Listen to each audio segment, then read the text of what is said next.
ஒரு ஸ்கூல்ல வந்து கிளாஸ் ரூம்ல எல்லாமே பிடிச்சிருக்குமா? அப்படி பார்க்கறது ரொம்ப கஷ்டம். நம்ம எதிர்பார்ப்பு ஒரு விதமா இருக்கும், நடக்கிறது எப்போதுமே எதிர்பார்ப்போட சேர்ந்து இருக்கணும்னு அவசியம் கிடையாது. ஆனா மனசு வந்து சமநிலையா இருக்கணும், நம்ம நல்ல முழு மூச்சா பார்ட்டிசிபேட் பண்ணணும் அப்படின்னா மனசு வந்து சமநிலையா வச்சுக்கணும். அதுக்கு நம்ம கண்ணோட்டம், நம்ம பார்வை வந்து ரொம்ப அவசியம்.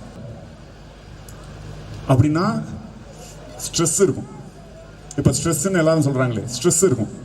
ஸ்ட்ரெஸ்னா இதுல ஹெல்த் என்னாச்சு?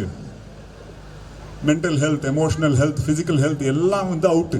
அதனால ஆயுள் குறையும், ஆரோக்கியம் குறையும், நீண்ட ஆயுள் இருக்காது, நல்ல எனர்ஜெட்டிக்கா இருக்க மாட்டோம், ஆரோக்கியம் குறையும், துக்கம் ஏற்படும், மன அளவில் உடம்பளவில் வெவ்வேறு விதமான டிசீசஸ் வரும். ஏன்னா மனசு அந்த பார்வை ஒருநிலை அடையலை. அப்ப இதைத்தான் நம்ம ஆன்மீக பார்வைன்னு சொல்றோம். அந்த மனசை வந்து ஒருநிலைப்படுத்துறதுன்னு சொல்றோம். அந்த பார்வையை சரி கட்டாட்டி மனசுனால ஹெல்த் வந்து எல்லாமே கவுரும்.